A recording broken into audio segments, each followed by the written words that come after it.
माही coaching centre channel में आपका स्वागत है। आज हम लोग मैथ के टॉप 25 क्वेश्चन देखने जा रहे हैं जो कि आने वाले सभी एग्ज़ाम के लिए बहुत ही इंपॉर्टेंट है।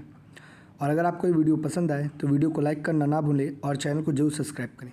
तो आइए स्टार्ट करते हैं अपने पहले क्वेश्चन की ओर। पहला क्वेश्चन, यदि किसी वस्तु के अंकित मूल्य पर 10% का एक बट्टा दिया जाए तो एक व्यापारी को 20% का लाभ होता है। यदि वो 20% का बट्टा दे तो उसे कितना का लाभ होगा। यानी कि पहले कोई वस्तु का एमआरपी था, उस पर 10% का बट्टा देना मतलब डिस्काउंट दिया जा रहा है, तो उसको प्रॉफिट हो रहा है 20% लाभ का। और अब 20% का डिस्काउंट देगा तो क्या होगा। तो ऐसे क्वेश्चन में जहाँ पर एमआरपी और सीपी का बात हो वहाँ पर एक फॉर्मूला का हम यूज़ कर सकते हैं कि एमआरपी, जिस पर हम लोग जानते हैं कि एक दुकानदार हमेशा एमआरपी पे ही डिस्काउंट देता है, इसलिए एमआरपी इंटू 100 माइनस डिस्काउंट बराबर, और जो सीपी होता है उस पे दुकानदार को प्रॉफिट होता है 100 प्लस पी यानी प्रॉफिट। तो कहता है कि एमआरपी पे डिस्काउंट था, सीपी पे प्रॉफिट हुआ। तो यहाँ पर तो ना एमआरपी है ना तो सीपी है, तो हम अपने मन से एमआरपी को 100 मान लेते हैं कि वस्तु का एमआरपी था 100, डिस्काउंट दिया गया 10 का, 100 में 10 घटेगा तो 90। तो सीपी कितना होगा, सीपी नहीं मान के एक्स मान लेते हैं। प्रॉफिट कितना हुआ 20% का यानी 120। 0 0 कट गया, ये 3 बार में, ये 4 बार में, ये 25 बार में, यानी कि सीपी निकल गया 75। यानी कि सीपी है 75 और एमआरपी था 100। और अब एमआरपी पे जो कि 100 है, अगर उसको हम 20% डिस्काउंट में बेचेंगे तो 20% अगर डिस्काउंट 100 रुपये अच्छी में दिया जाए तो 80 में बिकेगा। तो कितना का लाभ होगा। तो देख रहे हैं 75 का सीपी है और बेच 80 में रहे हैं, तो कितना प्रॉफिट होगा। तो यानी प्रॉफिट जो है अब हम निकाल सकते हैं कि परसेंटेज प्रॉफिट कितना परसेंट हो रहा है। तो देख रहे हैं 5 रुपये का फ़ायदा हो रहा है, जबकि सीपी था 75 और गुना 100। ये इसका आंसर हो जाएगा। कटेगा तो ये 4 बार में, ये 3 बार में, यानी 20/3 यानी 6.2/3% का अब उसको प्रॉफिट होगा। पहले ज़्यादा प्रॉफिट हो रहा था क्योंकि डिस्काउंट कम था, अब डिस्काउंट ज़्यादा है तो प्रॉफिट कम होगा। ये इसका आंसर हो जाएगा।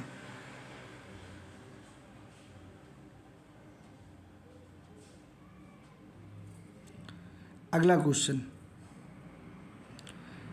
इसके बाद अगला क्वेश्चन 2 नंबर लिखा है कि एक पाइप किसी हौज को 12 घंटे में भर सकता है तथा एक अन्य पाइप पूरे हौज को 18 घंटे में खाली कर सकता है। यदि दोनों को खोल दिया जाए तो हौज कितने समय में भर जाएगी। यही क्वेश्चन है। तो इसको दो ऐसे बना सकते हैं। पहला कि ए दिया हुआ है 12 और बी जो दिया हुआ 18। ये भर रहा है इसलिए प्लस, ये खाली कर रहा है इसलिए माइनस। कुल कितना काम है तो एलसीएम ले लिए 36।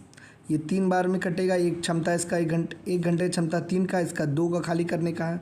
तो दोनों मिल जाए तो ये 3 भरेगा और ये 2 खाली करेगा। तो कुल मिला करके 1 घंटा में 3 में से 2 जाएगा तो 1, यानी 1 भराएगा। तो 1 घंटा में 1 भराता है तो 36 भरने में 36 मिनट लगेगा, यानी इसका आंसर हो जाएगा 36 आवर। या फिर ऐसे भी घटा सकते हैं 1/12 माइनस 1/8 18। ये भर रहा है, वो खाली कर रहा है तो भरेगा प्लस और जो खाली करेगा माइनस। आगे बढ़ते हैं अगले क्वेश्चन की ओर। क्वेश्चन नंबर 3, 30 काश्तकार 6 घंटे प्रतिदिन कार्य करके 750 कुर्सी 12 दिन में बना सकते हैं, और 24 काश्तकार 9 घंटे प्रति काम करके वैसे ही कुर्सी 1125 कुर्सी कितने दिन में बनाएंगे। अच्छा, यहाँ समय तो हम लोग जानते हैं ऐसे क्वेश्चन में हम लोग एक फार्मूला यूज़ करते हैं MDH/W, यानी कि आदमी जो रहेगा यानी member, D for day, H for hour, ऊपर में मल्टीप्लाई होगा और काम जो होगा वो नीचे लिखाएगा। तो इसको बनाते हैं। शुरुआत में बोला गया था कि 30 काश्तकार है, यानी कि 30 ठो आदमी है। अगर वो 6 घंटा काम करे 12 दिन तक तो 750 बनाता है।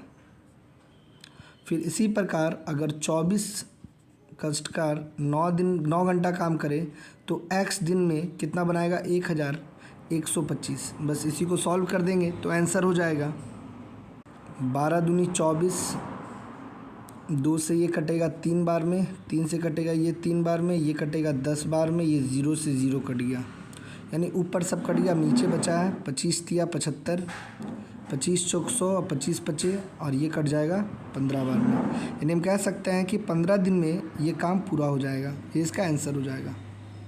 आगे बढ़ते हैं अगले क्वेश्चन की ओर।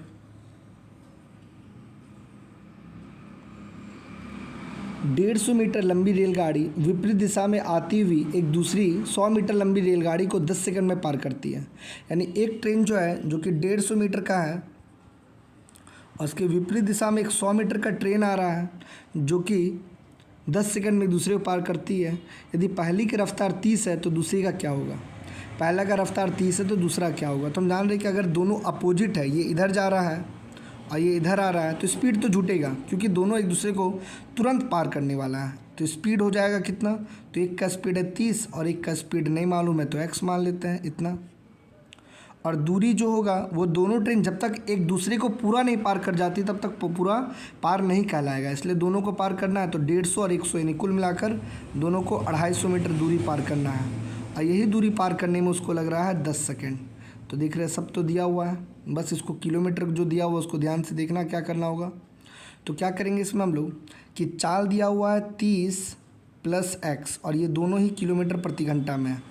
चाल बराबर दूरी है 250 और बटा में 10 और ये है मीटर प्रति सेकंड। तो मीटर पर सेकंड को बदलने के लिए किलोमीटर में 18/5 से हम लोग मल्टीप्लाई कर देंगे।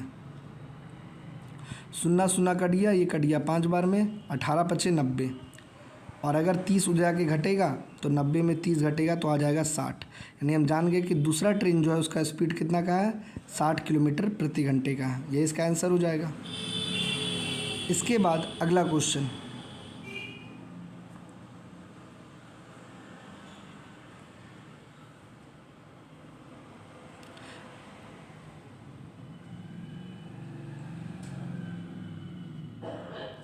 अगला क्वेश्चन है कि एक चोर 200 मीटर की दूरी से एक सिपाही को देखकर 8 किलोमीटर प्रति घंटे की चाल से दौड़ना आरंभ कर देता है।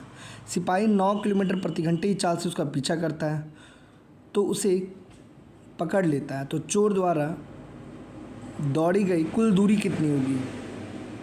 ऐसे क्वेश्चन में सबसे पहले समय पूछा जाता है, बट अगर समय ना भी पूछा जाए, कुछ और पूछा जाए तो पहले समय ही निकालेंगे। एक चोर है जो कि एक पुलिस से, जैसे ये एक चोर है, ये भाग रहा है और ये पुलिस से कितना मीटर आगे है? एक सिपाही से जो कि यहाँ पर ये भी इधर ही भाग गया, पकड़ाएगा तभी, 200 मीटर आगे है। यानी चोर और पुलिस के बीच में 200 मीटर का फासला है। चोर का स्पीड 8 का है लेकिन किलोमीटर प्रति घंटा, जबकि पुलिस का 9 का है जबकि किलोमीटर प्रति घंटा है। तो कितना समय पकड़ाएगा? तो हम जान रहे हैं कि सेम साइड भाग रहा है तो सेम साइड में चाल घटता है जबकि अपोजिट में जुटेगा, जैसे भी ट्रेन वाला में जोड़े थे बट यहाँ पर चाल घटेगा। तो चाल हो जाएगा 1 किलोमीटर प्रति घंटा।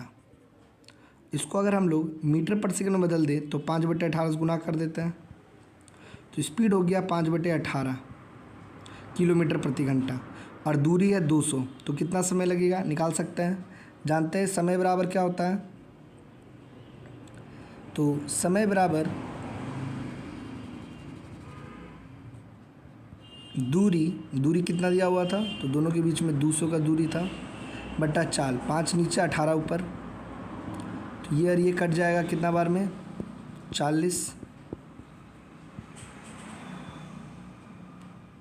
तो ये हो जाएगा 18 चौक 72, यानी कि 720 सेकंड में वो चोर पकड़ा जाएगा। बट यहाँ पर चोर का समय नहीं पूछा कि कब पकड़ाएगा, यहाँ पर पूछा है कि चोर द्वारा पकड़े गए कुल दूरी कितना होगा, यानी चोर कितना दूर भागेगा तब पकड़ाएगा। तो चोर का स्पीड से समय को गुना कर देंगे।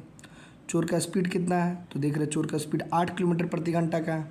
तो यहाँ पर हम लोग जानते हैं कि जो दूरी है वो मीटर में है, इसलिए दूरी बराबर चाल को क्या करेंगे? 8 जो किलोमीटर प्रति घंटा है उसको पहले हम लोग 5/18 से गुना करेंगे और उसके बाद चाल गुना समय, ये कट गया 4 बार में, 8 × 5 = 40, 4 चौक 16, यानी 1600 मीटर में वो चोर पकड़ाएगा।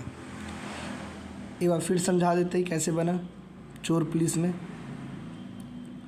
सबसे पहले बोला गया कि एक चोर पुलिस से 200 मीटर आगे है और चोर का स्पीड 8 का जबकि पुलिस का 9 का है। तो हम लोग जान रहे हैं कि सेम साइड में दोनों भाग रहा है, इसलिए चाल घटेगा। तो 8 में से 9 घटा 1, यानी 1 का स्पीड से 200 मीटर कवर करना है। तो समय कितना लगेगा? तो समय बराबर दूरी बटा चाल, और चाल को हम लोग मीटर पर सेकंड बदलने के लिए 5/28 गुना कर दिए, जिससे मेरा समय निकला 720 सेकेंड। अब 720 सेकेंड आने के बाद जिसका दूरी पूछेगा, अगर चोर का पूछेगा तो चोर का स्पीड से गुना करेंगे, और पुलिस का पूछेगा तो पुलिस के स्पीड से गुना करेंगे, आंसर आ जाएगा। आगे बढ़ते हैं, अगला क्वेश्चन। अगला क्वेश्चन है कि किसी वस्तु को 144 रुपये में बेचने पर उसके क्रय मूल्य का 1/7 के बराबर हानि होता है। इसे 168 में बेचने से होने वाले लाभ या हानि का पता करना है। तो पहले हमको सीपी निकालना पड़ेगा कि दाम वस्तु का कितना है। तो बोला कि अगर आप 144 में बेचते हैं, यानी अगर आपका सीपी जो है, सॉरी एसपी जो है 144 है, तो आपको 1/7 हानि होगा क्रय मूल्य का।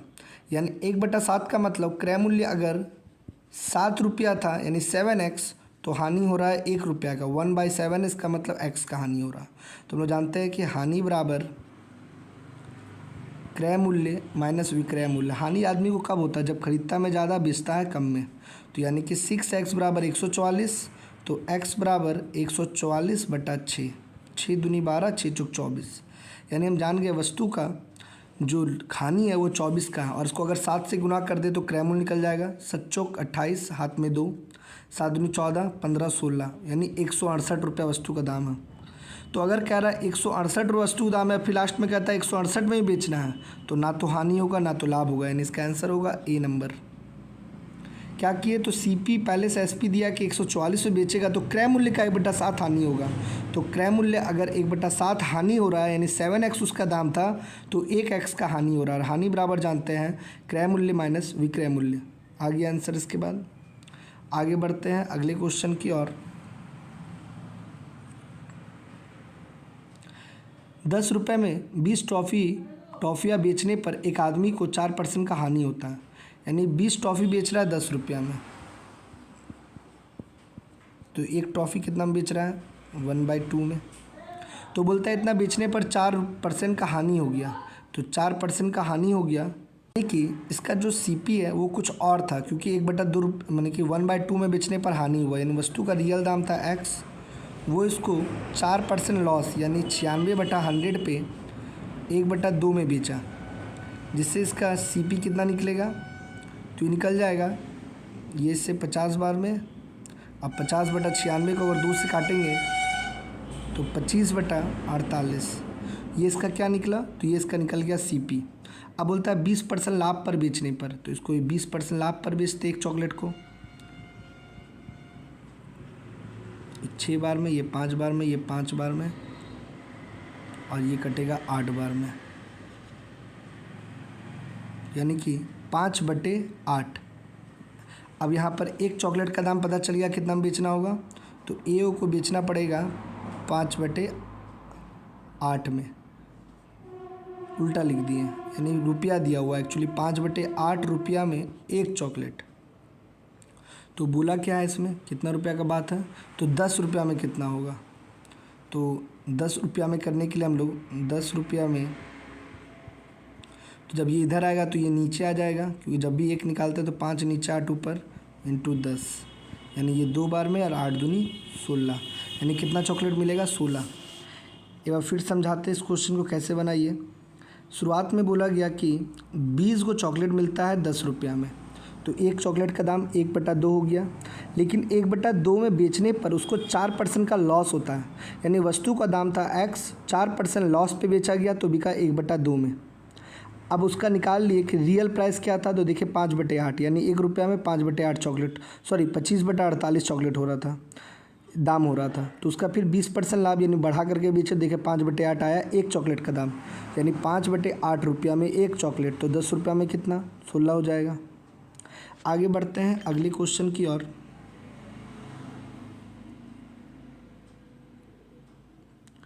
अगला क्वेश्चन है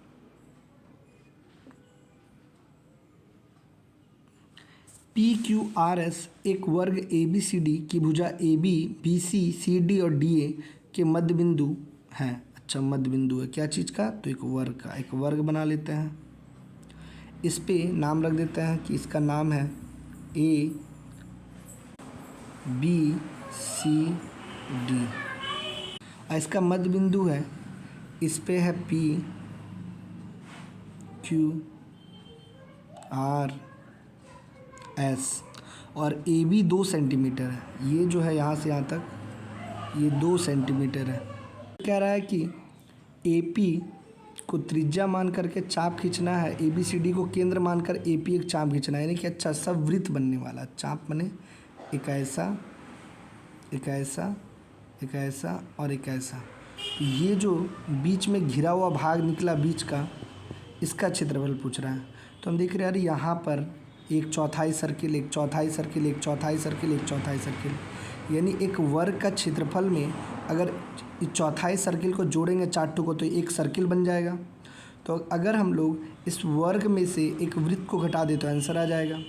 वर्ग का भुजा 2 दिया हुआ है तो 2 का स्क्वायर 4 हो जाएगा, क्या भुजा स्क्वायर होता है। और वृत्त का होता है पाई आर स्क्वायर, आंसर पाई में भी है पाई, और आर कितना होगा, तो अगर पूरा यहाँ से यहाँ 2 है तो आधा 1 होगा, यानी 1 का स्क्वायर तो 1 ही होगा, यानी इसका आंसर हो जाएगा 4 माइनस पाई, यानी कि डी नंबर इसका आंसर हो जाएगा। बहुत ही आसान क्वेश्चन था, बस फिगर समझना था इसमें। अगला क्वेश्चन, 10 सेंटीमीटर भुजा वाले एक समषष्ठभुज का क्षेत्रफल क्या होगा, यानी समषष्ठभुज है इस प्रकार का,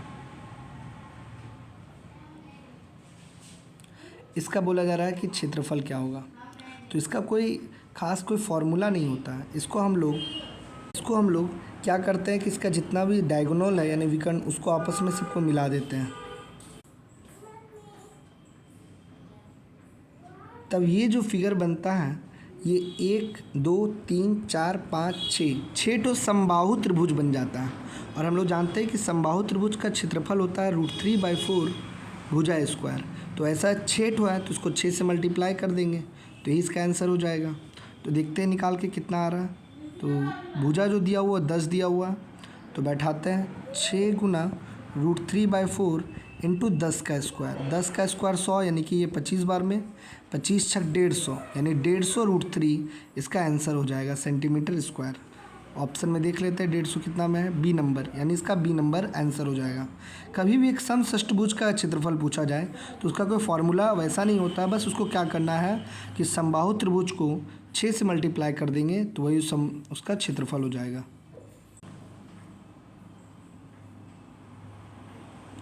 इसके बाद अगला क्वेश्चन में कह रहा है कि एक वर्ग का विकर्ण 16√2 है तो उसका परिमाप क्या होगा।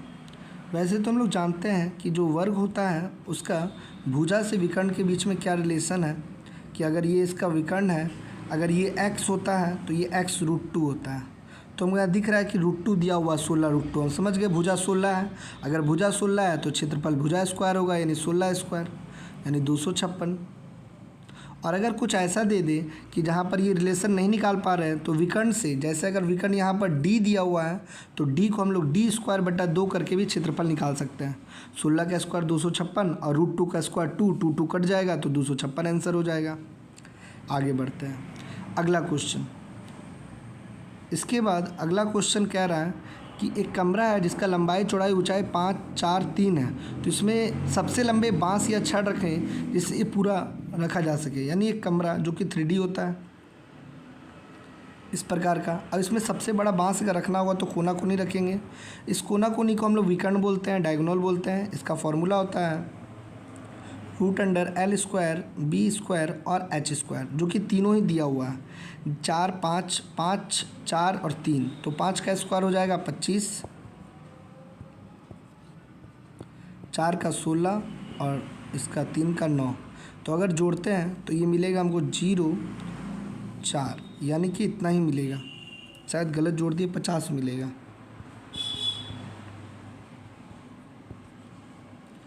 सोलह 5 41 19। हाँ, इसको अगर हम लोग रूट के बाहर निकालेंगे तो ये कितना हो जाएगा 5√2, क्या 25 25 है, 25 दूनी 50। तो इसका जो सबसे लंबा बांस या छड़ रखा जा सकता है वो कितना रखाएगा 5√2 मीटर का, ये इसका आंसर हो जाएगा। अच्छा, इसके बाद अगला क्वेश्चन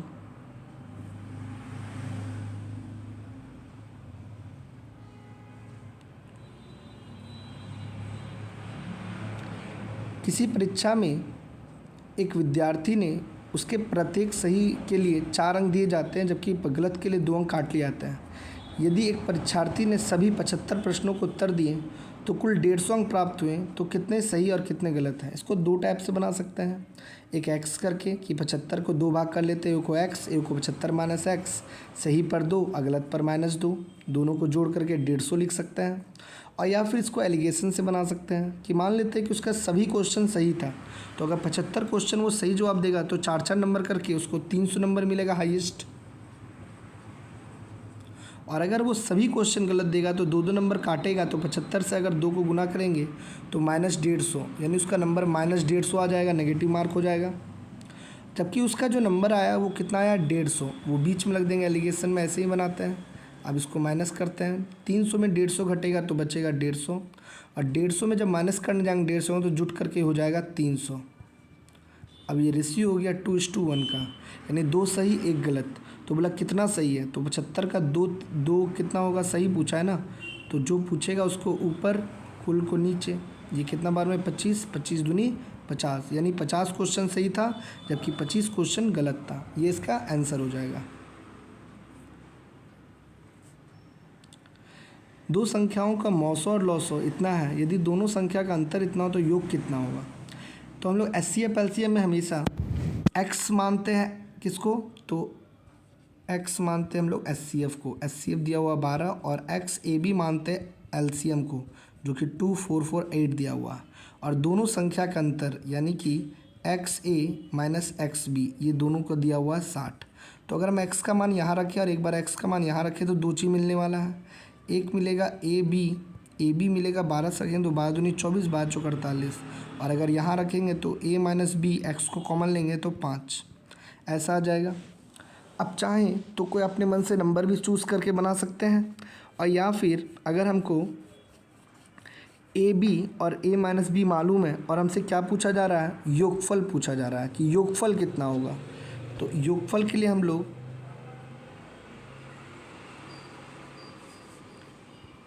a प्लस बी का whole square minus a minus B का होल स्क्वायर बराबर 4ab, इसका इस्तेमाल कर सकते हैं, जिससे हमको a प्लस बी का मान निकल जाएगा। यहाँ 55 25 और 2 से गुना होगा तो ये a प्लस बी का होल स्क्वायर बराबर, यहाँ पर अगर a b का मान रखेंगे तो 4 चौक 16 और 4 दूनी 8, और ये हो जाएगा 25 आके जुट जाएगा, यानी कितना हो जाएगा 841, और 841 किसका स्क्वायर है, तो 29 का। तो हम बोल सकते हैं कि a प्लस बी का मान निकल गया 29, a प्लस बी का मान कितना निकल गया 29। अब यहाँ हमसे दोनों का योग पूछा था, यानी एक्स ए प्लस एक्स बी पूछा था, तो x को मल्टीप्लाई कर देते हैं, 29 गुना एचसीएम दिया होता 12, 12 नमा 108, हाथ में 10, 12 दूनी 24 और 10 34, यानी कि 348 इसका आंसर हो जाएगा। ये इसको बनाएंगे ऐसे। आगे बढ़ते हैं। इसके बाद 14 नंबर क्वेश्चन कहता है कि इतना इतना इतना, देख रहे हैं कि एक ही संख्या 3 बार लिखा है, तो इसमें कुछ नहीं करना है। ऐसा क्वेश्चन देखते के साथ हम देखेंगे कि ऊपर में एक ही संख्या को 3 बार है, यानी a cube plus B cube है, तो ये 100% लास्ट में a प्लस बी आने वाला है। तो केवल दोनों को जोड़ देना है, यानी 0.73 प्लस 0.27 को जोड़ देंगे तो मिलेगा 1, यानी इसका आंसर हो जाएगा 1, यही हो जाएगा। अगर ऊपर में प्लस है, यानी यहाँ पर प्लस है तो जुटेगा, और माइनस है तो घटेगा, बस ऐसे ही बना सकते हैं, क्योंकि ये फार्मूला बेस्ड क्वेश्चन, ये हमेशा एक फार्मूला में ही आधारित पूछेगा। अगला क्वेश्चन 40 नंबर, ये भी एक पैटर्न का है, 1/1 × 2 प्लस 1/2 × 3 स्टेप का है। तो इसमें से फर्स्ट यानी 1/1 और लास्ट 1/10 आपस में माइनस कर देते हैं। 10 में से 1 जाएगा तो 9, यानी इसका आंसर हो जाएगा 9/10, यही इसका आंसर हो जाएगा, यानी 0.9 इसका आंसर हो जाएगा। अगला क्वेश्चन है कि 48 पे पावर 4 और 5 पे पावर 12 में अंकों की संख्या होगी। इसमें लोग क्या करेंगे कि दोनों का पावर को सेम करने का कोशिश करते हैं, क्योंकि ऐसा क्वेश्चन तो मल्टीप्लाई करके बनाने में बहुत समय लगेगा। 5 को हम लोग ये लिख सकते हैं कि 5 पे पावर 3 और इस पे पावर 4, तीन चौक 12 हो जाएगा। अब ये हो जाएगा 125 और 48। अब लोग जानते हैं कि ए पे पावर बी इंटू सी पे पावर बी अगर ऐसा रहता है तो ए और सी को गुना करके पावर बी बैठा सकते हैं। तो कुछ यहाँ पर भी ऐसा ही करेंगे। तो 48 को गुना कर देंगे 125 के साथ और उस पर पावर हो जाएगा 4। अब 48 को दोनों को गुना करते हैं तो मिलेगा 6000 पे पावर 4। अब लोग जानते हैं 6 गुना 6 गुना 6 यानी 16 का स्क्वायर, 6 छक 36, 36 का स्क्वायर 1196 और 0 3 ठो है, ये 4 से गुना हुआ तो 3 चौक 12 यानी कि 10 पे पावर 12 शून्य यानी कि 4 और इधर 12 और 4 16 यानी 16 डिजिट का ये संख्या बन जाएगा। कैसे किए? तो दोनों को पहले सेम कर दी पावर और दोनों का पावर ऊपर मल्टीप्लाई किए 6000 और 6000 को 4 बार गुना कर दिए तो देखिए 16 अंक आ जा रहा है। ऐसे बना सकते हैं। अगला क्वेश्चन है वह सबसे बड़ी संख्या जिसके द्वारा इतना तथा इतना को भाग देने पर शेष क्रमशः 6 और 5 रहे। जब इतना इतना को भाग देंगे सबसे बड़ा अंक से जो 6 और 5 बचे, इससे अच्छा पहले हम 6 और 5 को हटा देते हैं कि शेष ही ना बचे। तो 1657 में अगर 6 घटाएंगे तो 1651 मिलेगा, जबकि अगर 2037 में अगर हम 5 घटाएंगे तो 2032 मिलेगा। अब ये दोनों किससे कटेगा? इसके लिए HCF निकाल सकते हैं। HCF हम लोग भाग विधि से यूज़ करते हैं। तो ये हो जाएगा 1 और 13 में से 5 जाएगा तो बचेगा 8, 9 में से 6 जाएगा तो 3। अब इसको 1651 से डिवाइड करते हैं। 5 बार में 5 कम 5 8 पंचे 40, 7 में 5 तिहाई 15, ज़्यादा हो जा रहा है। 4 बार में लेते हैं। 4 एकम 4, 8 चौक 32, हाथ में 3, 4 तिहाई 12, 13 14 15 यानी घटाने पर ये मिलेगा 7 2 1 127 और ये शायद 3 बार में कट जा रहा है पूरा पूरी, यानी इसका आंसर हो जाएगा 127। 127 को इतना से भाग देंगे हमेशा 5 और 6 बचेगा। समझ आ गया होगा। अगला क्वेश्चन,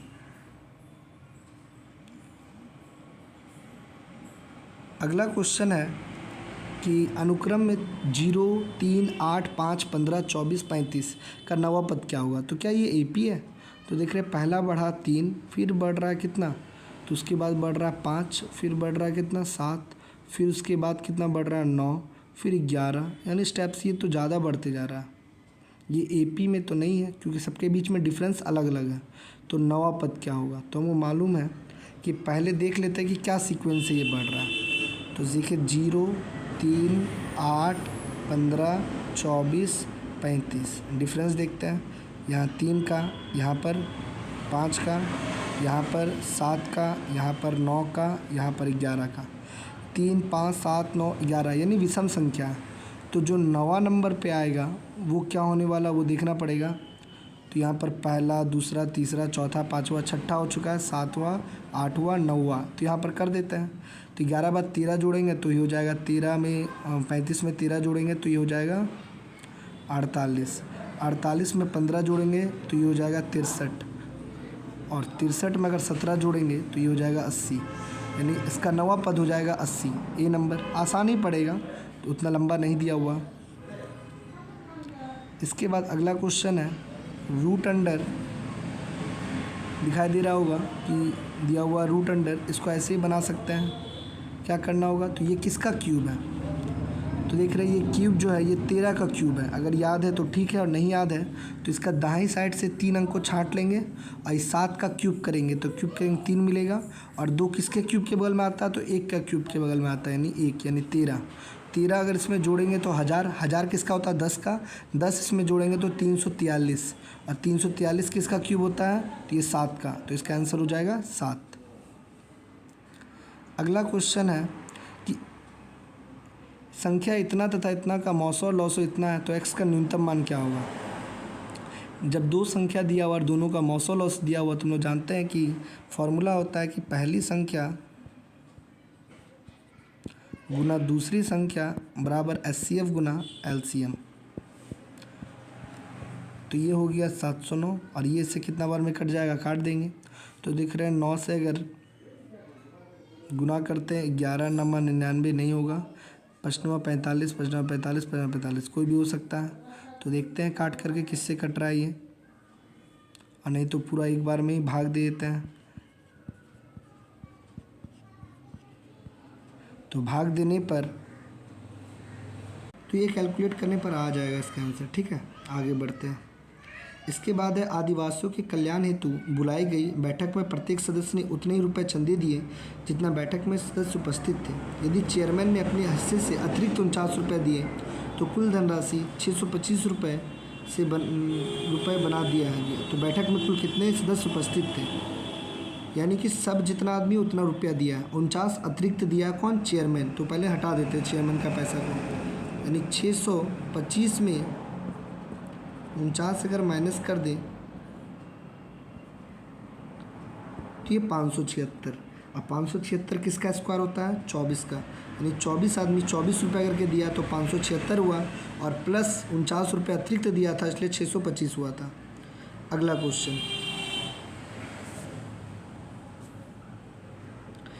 क्वेश्चन गेहूं की पैदावार चावल से 2.1/4 गुने, किंतु चावल के मूल्य में इतना रुपए हो। यानी पहले देखते हैं गेहूं का चावल में कितनी गुनी है पैदावार, जो है गेहूं का पैदावार चावल से 4 बट्टे यानी कि 4 दुनिया 8 9/4 गुनी है।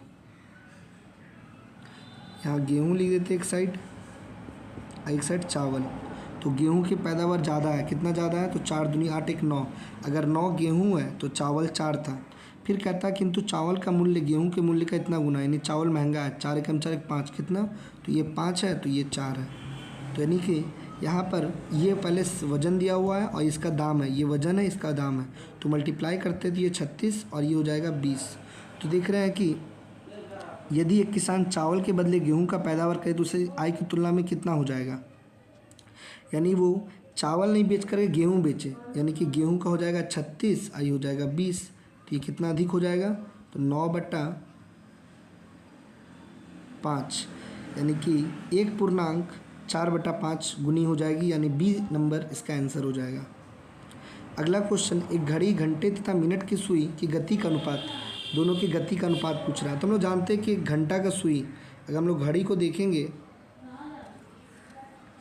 तो एक घंटा, जो घंटा का सुई होता है वो 1 घंटा में 30 डिग्री घूमता है, क्योंकि 12 पे तो वो 1 पे जाता है घंटा में, जबकि 1 घंटा में मिनट की सुई पूरा रोटेट हो जाता है 360। यानी कहने का मतलब कि ये कितना हो रहा है, तो 30 डिग्री घूमने में इसको लग रहा है कितना मिनट, 60 मिनट। यानी कि जो घंटा का सुई होता है वो 60 मिनट में 30 डिग्री घूमता है, तो 1 मिनट में कितना, 1/2। और उसी प्रकार 1 मिनट की सुई 60 मिनट में पूरा 360, तो ये हो जाएगा कितना, तो ये हो जाएगा 6। यानी कि घंटा का सुई स्पीड 1/2 है तो ये 6 है, यानी 1:12। तो पहले किसका बोला हुआ है, तो पहले बोला है घंटा का सुई, तो घंटा का 1 होगा तो मिनट का 12 होगा, ये इसका आंसर हो जाएगा 1 नंबर। इसके बाद आगे बढ़ते हैं अगले क्वेश्चन की ओर। यह खोज से मिले थे। 4 वर्ष पहले ABC की आयु का अनुपात 25 वर्ष था, 4 साल पहले। तो अभी कितना होगा, तो 25 या 75 और सभी 4 साल बड़ा हो गया होगा, तो 4 या 12, 75 और 12, यानी वर्तमान में ABC 75 और 12